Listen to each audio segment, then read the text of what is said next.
Hi friends, this is Christy De La Cruz and I am here with a short episode recorded from my dining room where you can see my art, poster on the wall.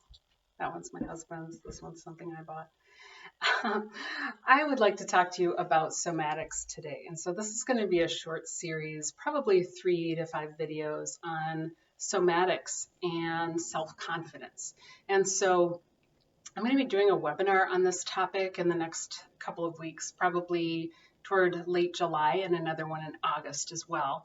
And so I would love it if you join me for those.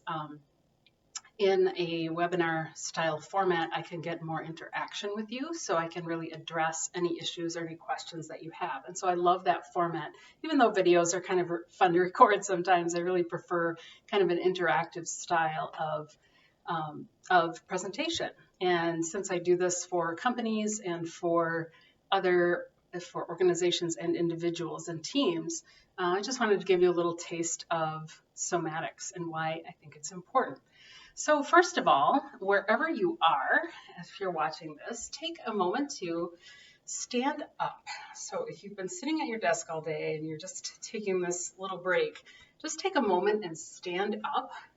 Just shake your legs out, shake your arms out, just kind of roll your neck around gently, just let yourself.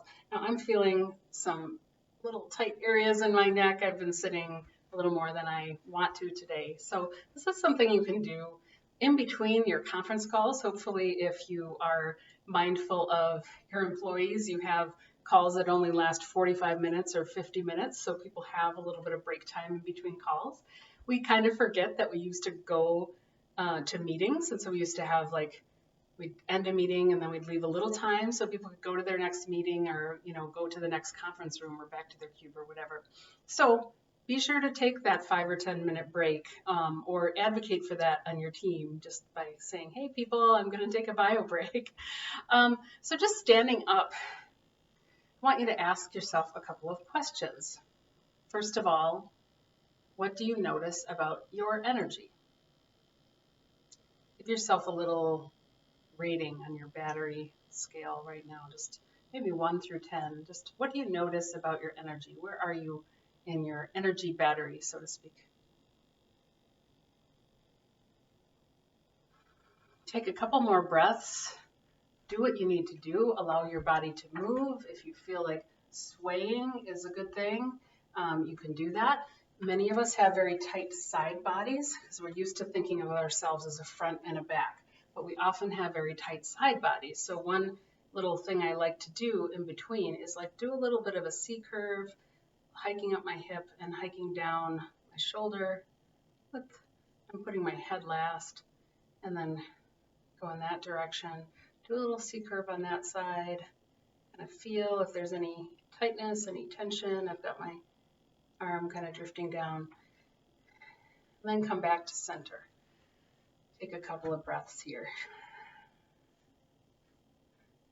Now I'm noticing my shoulders need a little action. That's usually where I carry my tension, is in my shoulders. And so take whatever motion makes sense to you. Now sometimes people stretch their shoulders. What the idea of somatics is that you go into your tension and then you release it. So most of us, we tend to, our shoulders tend to drift upward as we're working just because of how we are at keyboards. And so it's good to go in to that tension and then just let it release. And I would do it very slowly. Sometimes we want to stretch out, but just let that come down slowly and notice any little creaks. I'm going to do it one more time. Just to notice any little creaks or jumps, little skips. You sometimes see as you're coming down, you notice a few little parts that are less smooth. Those are parts where our brain and our nervous system are just a bit disconnected. And so that's called somatic, it's called neuromuscular amnesia. And so if you do these somatic movements very slowly, you notice those little jagged edges, those little, kind of crunchy parts, you're actually reprogramming your sensory motor cortex to work with your muscular system, with your neuromuscular system. And most of us have been conditioned to basically to be, going, to be tight, to be tense. And so we have not learned how to relax our nervous system in a way. So this series is meant to help you with that. So I'll be releasing a few videos over the course of the next few weeks. And if you'd like to sign up for, it's probably going to be about a half an hour session, practice session. So I'll make it about 25, 30 minutes of content, and then people can stay if they have questions afterward. But I want to make it brief so you could do it on your lunch hour or on a break. So I hope you will join me. These are things you can do at home. You don't need any special equipment, especially for office workers. This is for you. And we'll be doing a little bit on the somatics of self confidence as well. And that's something that I'd love to talk with you about.